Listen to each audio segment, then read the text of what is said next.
What is going on, guys? Welcome back. Old School here again, and I wanted to do something a little different today.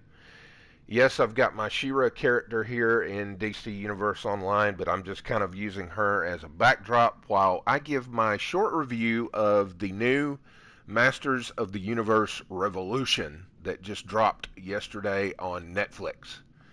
And if you have not seen it yet, and you are a Masters of the Universe fan, what are you waiting on? Now, be aware, there will be spoilers in this. So if you have not seen it yet, come back to my video after you've went and watched the series. Go watch Revolution first, then come back. I promise you, you will enjoy it. It is so much better than Revelation was. This newest chapter is so much better. Way better. So go watch it before you listen to this. Well, anyway, with that said, like I said, spoiler alert. With that said, what I did not like about Revolution, the whole turning Skeletor into this techno wizard, whatever he was, I much prefer classic magical Skeletor with his well thought out plans, his cunning, his brains, his deviousness, just everything. I mean, he still had that, but he was this kind of like mix between magic and technology, and I didn't go for it. I don't go for the whole mixing magic and technology thing. That's just not how it should be. Masters of the Universe is supposed to be strictly magic fantasy. I mean, yes, they do have technological vehicles. They have the Wind Raider and the Sky Sled and all this other technological stuff. But as far as like making him a mix of the two, I just didn't go for it. I like classic Skeletor. But moving on. King Randor. Them killing off King Randor. And yes, they did it in the comics too. I was not happy about it then, and I wasn't happy about it now. King Randor was always one of my favorite characters, all the way through the He-Man mythos, ever since 1983 when I first started watching the original cartoon. He's always been one of my favorite characters. But anyway, I didn't like that either. They could have done that. They could have handled that differently. You know, and if you were going to kill him off, don't just make him die of some disease. Don't just make him die of organ failure. Give him a hero's death. Let him die fighting in battle, like a true king should. You know, let him die fighting in battle if he's gonna die. Don't let him punk out. I mean, come on. But anyway, what I did like was basically everything else, especially the finalization of He-Man and Teela and their long will they won't they relationship. It finally happened. They finally kissed in animation, and yes, I know they've kissed in the comics. I've seen it before. But I'm talking strictly animation. It took them 40 freaking years to have them do it in animation, and it's about dang time. I agree with Man at Arms when he said it's about time.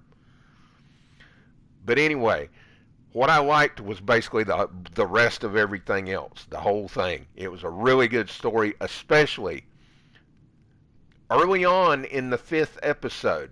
The fifth episode when Prince Adam and Teela got together, and Adam was holding Teela, and he held up the sword and turned into He-Man, but it also transformed her as well. Even though she's the sorceress now and already had a bunch of crazy magic powers. I mean, she's got her original staff of Zoar, the power of Zoar, which is basically the power of Grayskull. Then she got the staff of Ka from Granomir, which was, snake magic. And let me just say, Teela's snake outfit, ooh la la. Yeah, I could deal with me some snake Teela. It might sound funny, but let's just say that outfit was woo. And then she got, what was it? She got the staff of Zor, she got the staff of Ka, and then she got Skeletor's Havoc staff. So now she's got 3 sources of magical power, and she is just incredibly freaking OP right now. After gaining all this magical power, she is just freaking OP as F. I love it. I love it when characters are OP like that. Just there's nothing better than an OP character that makes sense, you know. But anyway, the double transformation with Adam and Teela, that was epic. That was freaking epic. The final thing that I really, really liked, you know, like I said, I liked the whole thing other than Skeletor being whatever. The final thing that I liked was at the very end, in the epilogue, right before the ending credits rolled, they show this woman coming out of the shadows. It's in the Fright Zone. Hordak is in this like medical stasis tube healing because him and Skeletor got into a big huge fight and Skeletor almost killed him. Well, Skeletor thought he killed him and so did everybody else. But he didn't. Hordak is still like hanging on by a thread. But anyway, he's in this medical stasis tube healing, kind of like he did in the beginning of He-Man the Eternity War. You could see him in this thing recuperating from whatever battle he was in before. Well, anyway, this woman, Horde woman, walks out of the shadows that looks like Hordak. She walks up to the stasis tube and tells him to rest, and that once he is better, they will return to Eternia and finish off Skeletor and He-Man. She takes off her mask, although you can't see her face. When she takes her mask off, all this smoke comes up over her face, so you can't see her naturally. And she puts her mask on the table, and she starts, like I said, talking about Skeletor and He-Man. That woman, for all of you who don't know or may not know who that is Despera. Okay? It's time for the elephant in the room. That is Despera. Despera is the comic book version of Adora when she was evil and working for the Horde, when she was being brainwashed and controlled by Hordak and Shadow Weaver and the Horde. That was when she was being manipulated and was basically raised. You know, she was kidnapped as a baby by Hordak, taken to the Fright Zone, and was raised by Hordak and Shadow Weaver and the rest of them to be evil. You know, they brainwashed her and used magic, magic and technology to mind control her. Well, anyway, that's Princess Adora, a.k.a. She-Ra.